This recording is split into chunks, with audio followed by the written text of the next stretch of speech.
And another hello to you. In part 2D of our discussion on destruction, we'll investigate the possible conditions before and during the flood, as explained on pages 83 to 91 in the book. While learning more about the flood, keep in mind, none of us were there, which is why we can only draw conclusions regarding the circumstances before the flood by looking at fossils and landscapes and comparing that to what has been revealed in the Bible. The flood occurred about 2,500 years before Christ. So that is about 4,500 years ago, and the Bible is filled with details about the flood. In fact, the flood represents the most detailed account of any single event in the Bible. And in addition, there is very clear evidence in nature that testifies to the consequences of the flood. It appears that the climate before the flood was nice and warm, all the way from the North Pole to the South Pole. This is mainly because deserts, glaciers, ice caps, and higher sea levels probably did not exist before the flood. This means that more ground surface was available for the growth of a much larger amount of plants than today.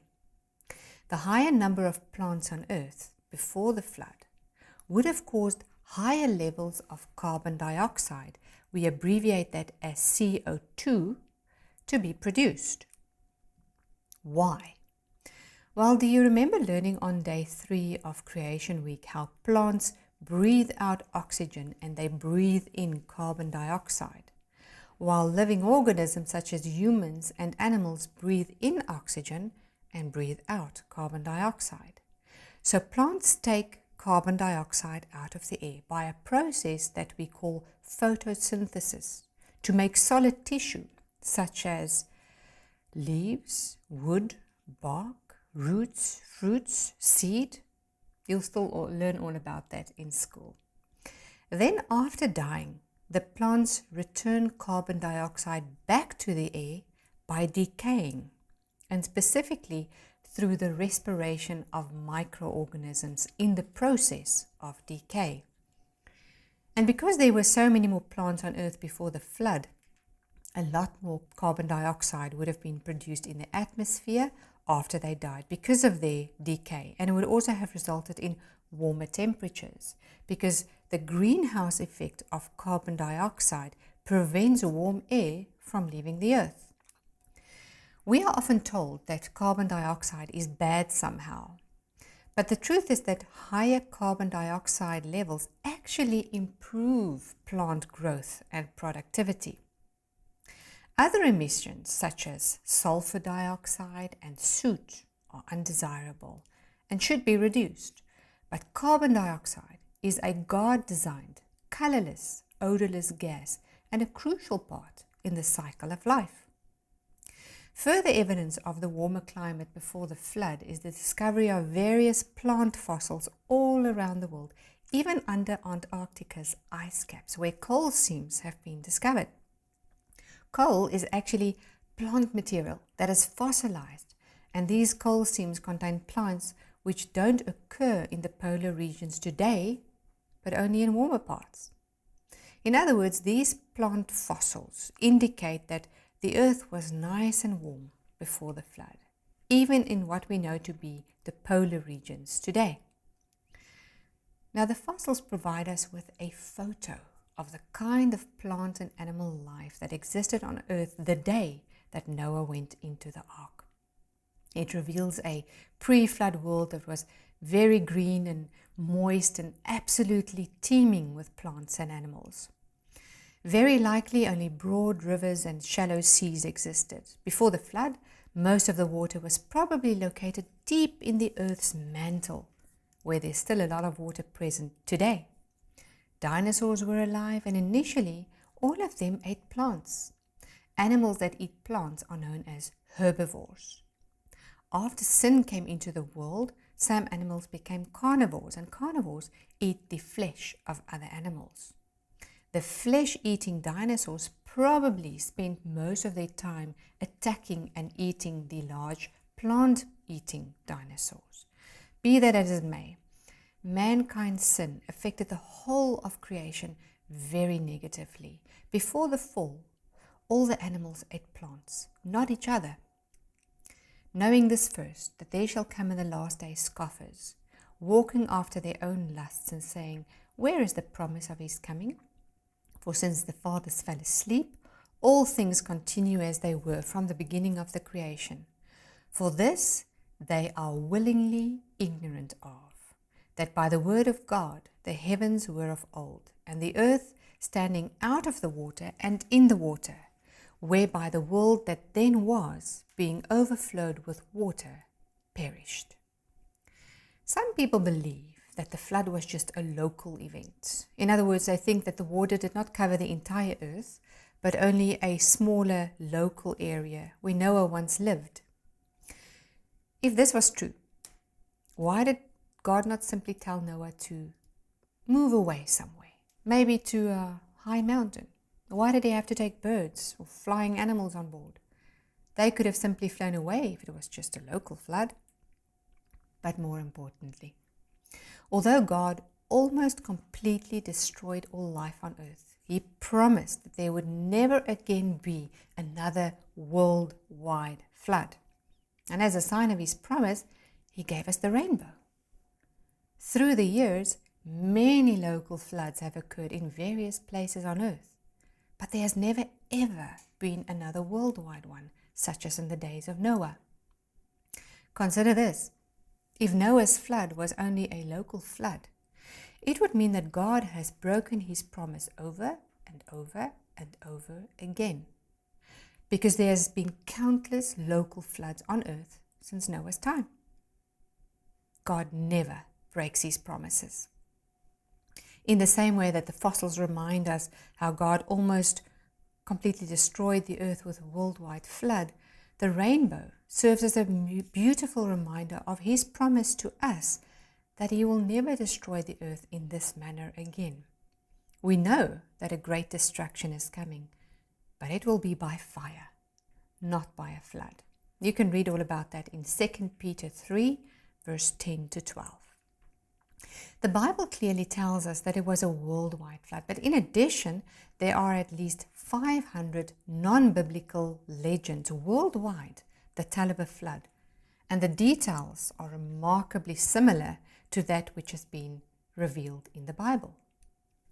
From the third day of creation until just before the flood, the earth looked completely different from what it looks like today, probably with one supercontinent, not necessarily in the shape of what is called Pangea, but probably much, much bigger. We read about this in Genesis 1, verse 9 to 10. Then God said, let the waters under the heavens be gathered together into one place, and let the dry land appear. And it was so. And God called the dry land earth, and the gathering together of the waters he called seas. And God saw that it was good. We'll learn more about this shortly.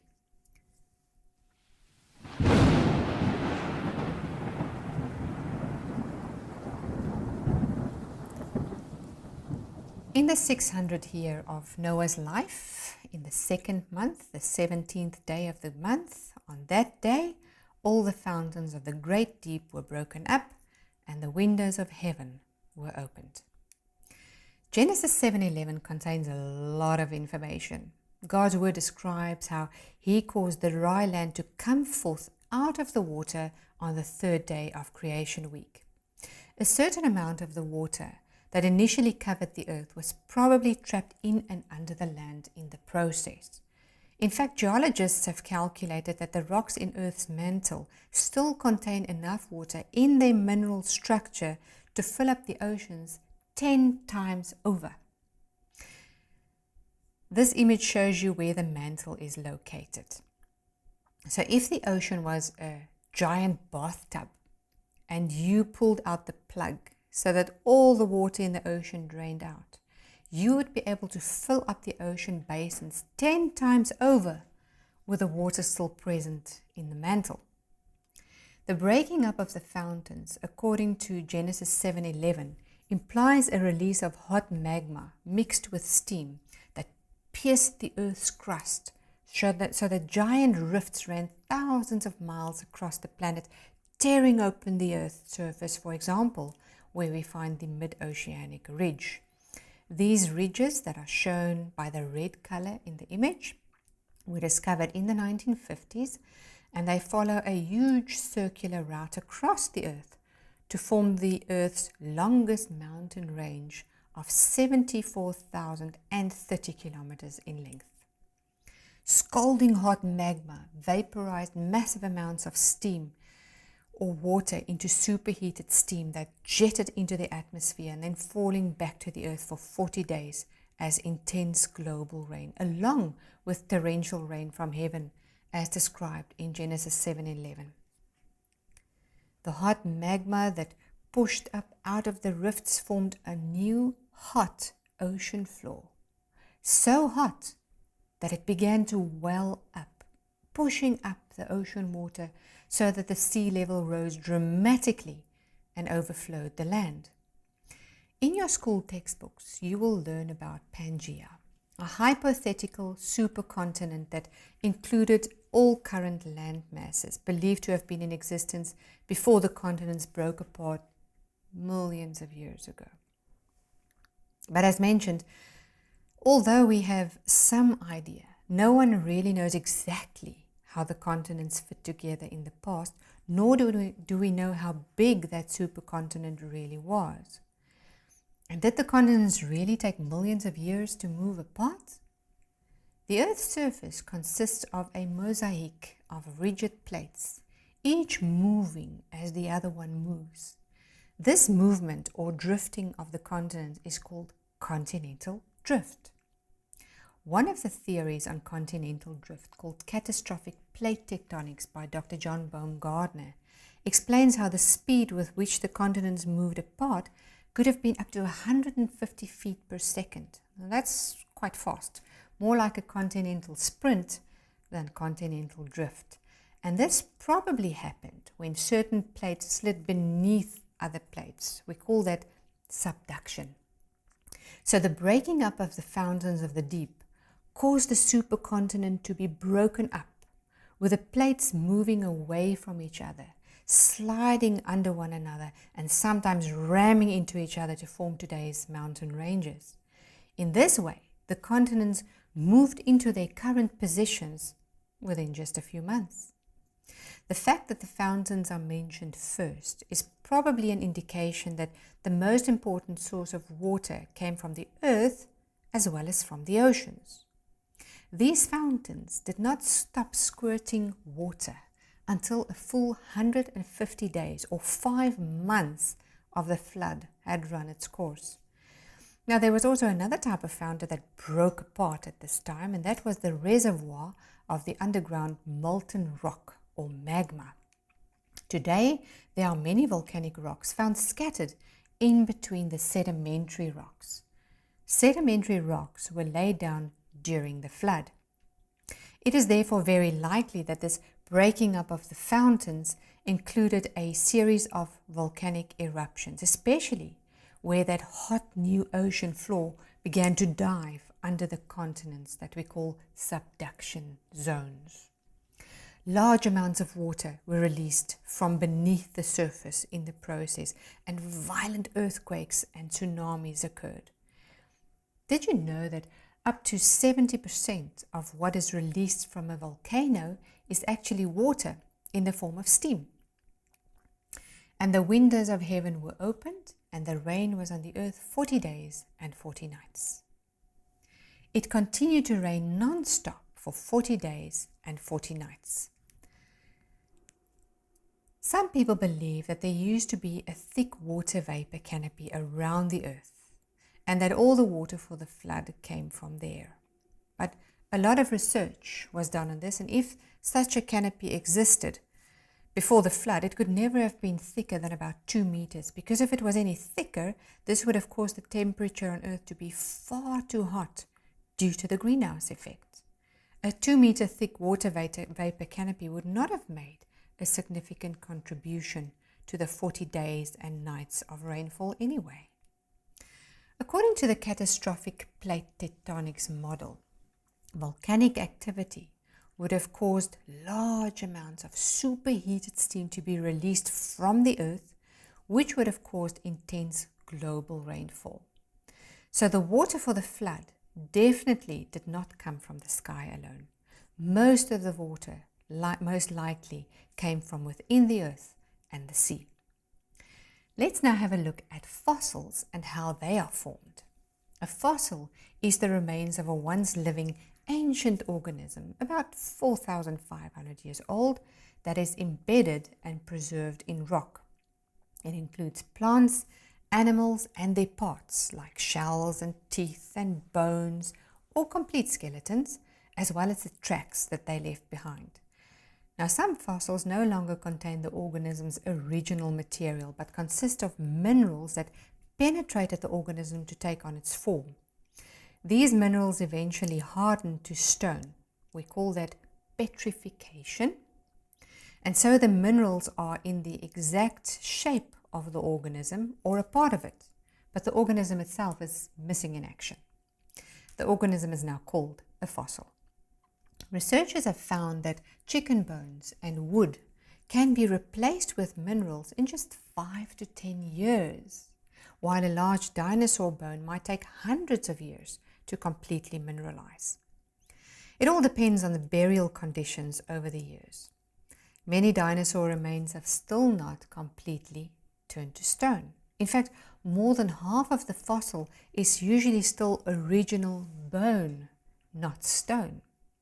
Some fossil fish still had a fishy smell when they were first discovered.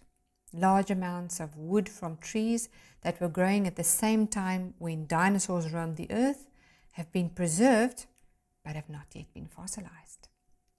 Now, when mentioning the word fossil, most people think of a slow, gradual process over millions of years, during which rock layers or volcanic ash slowly covered the organism.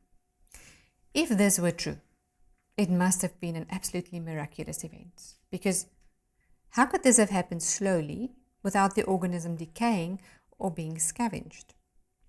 For example, when a fish dies today, why doesn't it change into a fossil?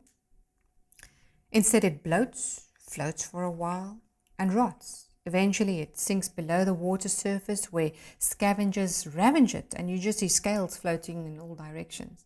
Basically, nothing's left of it. Let's use an example of a larger animal. Bisons were hunted almost to extinction a mere 100 years ago. Where are all their fossils? What happened to all the carcasses that were spread over the American plains in uncountable millions just 2 generations ago? It barely left a trace. Scavengers ate the meat, and even the skeletons eventually disappeared. So clearly the size has nothing to do with the fact that they didn't fossilize. There is an excess of fossilized plants in the sedimentary layers or strata. Yet, when a plant dies today, even a giant redwood or a baobab tree, it simply turns back to dust over time. Why doesn't it fossilize? The answer is simple. It takes very special conditions for fossilization to take place. Even though we have literally discovered billions of fossils in the sedimentary strata, fossils have never, ever formed at this magnitude in recent times. So what are the conditions required for a fossil to form? A sudden death, a sudden burial, and very high pressure to lock out the oxygen, because if oxygen had been present, the organism would have rotted before it could have turned to stone. The higher the pressure, the faster the sediments encapsulating the organism would have hardened. Now, those sediments that I keep mentioning are actually mud consisting of soil, sand, pebbles, and clay particles that were deposited in various different layers or strata, similar to pancakes, to form the sedimentary strata. And you can see it nicely on this photo taken in the Golden Gate National Park in South Africa. Now, if you poured some soil, sand, and gravel into a container with water, stirred it a bit, and let it settle, you will notice how the heaviest parts, such as the pebbles, sink to the bottom almost immediately, followed by another layer on top of the pebbles. And this will be followed by another layer of sand and eventually a fine layer of clay would be deposited on top.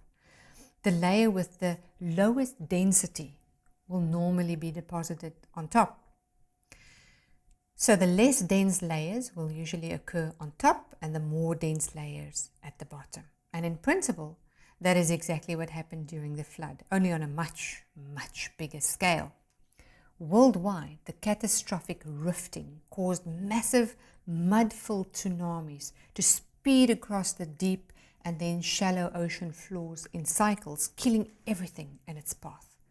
Soil and plants were ripped up, and enormous amounts of sediment or mud were deposited in layers, burying billions upon billions of plants and animals in what we call today the fossil record, that have since turned to stone. In fact, fossils, in other words, the remains of plants and animals or parts of them, are only found within the sedimentary strata because they were buried there during the flood. These fossil-bearing sedimentary rock layers cover almost 3/4, 75% of the Earth's surface. Now you know why. It's all because of the flood. The fossil record isn't about time periods, but rather it is about the location in which organisms occurred and the order in which they were buried by the rising sediment-laden waters of the flood. Interestingly, there is a certain order in the fossil record. Simplified, it looks like this. At the bottom, we find mostly single-celled microorganisms. Since the flood began in the sea, when the fountains of the deep burst forth, we would expect enormous amounts of muddy sediments and marine invertebrates to be ripped up by the turbulent waters. As the flood waters flooded the continents, huge numbers of these shallow marine invertebrates, such as sea sponges and snails, inkfish and crabs, and other marine creatures, were buried on the continents in rapid succession. This is followed by amphibians, such as frogs and lizards. Next up is the dinosaurs, which are land-living reptiles, followed by the large land-living mammals and birds. Most of the coal that we still mine today were also formed during the flood. The fossil record clearly shows how, once upon a time, a huge catastrophe occurred where billions upon billions of plants and animals were rapidly covered and buried in the sedimentary strata, where they later turned to fossils. But how rapidly did this really happen? Did it take months, weeks, days, minutes, seconds? A clear fossil of an extinct marine reptile called the ichthyosaur was discovered. This is a fossil of a mother who has almost finished giving birth to her live little bambino. Only the mouth of the baby is still in the mother's birth canal. This illustration shows it in more detail. It is clear that both were overwhelmed and buried very rapidly, probably during the flood. It must have happened rapidly, otherwise both would have either rotted or would have been eaten by scavengers. The other option, if evolution were true, is that the mother lay on the ocean floor for thousands of years, giving birth to her little baby while the sediment slowly covered them over thousands of years, and they somehow fossilized without decaying or being scavenged. What makes more sense to you? Slow or fast? There's even been a discovery of a fossil fish swallowing another fish. With its mouth full of food, the fish and its meal were squished as flat as a pancake. Only the tail of the fish being eaten was still sticking out, for decoration or just maybe so that we could clearly see this evidence for what it really is. Clearly it must have been a very sudden and rapid event if we are able to see a fossil of one fish swallowing another fish before they were both buried under muddy layers. Other interesting discoveries include fossilized jellyfish. Can you believe that? Even fossilized giant oysters have been discovered, about 500 of them at an altitude of 4,000 meters above sea level in Peru. But how could oysters have lived up there? When an oyster dies, its shell opens up. However, if the oyster is buried alive under very high pressure or dies very suddenly, the shell remains closed. The shells of these multitude of fossilized oysters were all closed, which means they must have been alive when they were suddenly buried under a colossal mass of sediments, and then these areas were pushed up towards the end of the flood to form the mountains such as the Andes that we can see today. Psalm 104 clearly describes how the mountains lifted and the valleys sank down, and also how the water ran off the continents into the new ocean basins. The entire process certainly did not take millions of years, but in fact happened really, really fast. We'll learn more about this in the next episode. Thank you.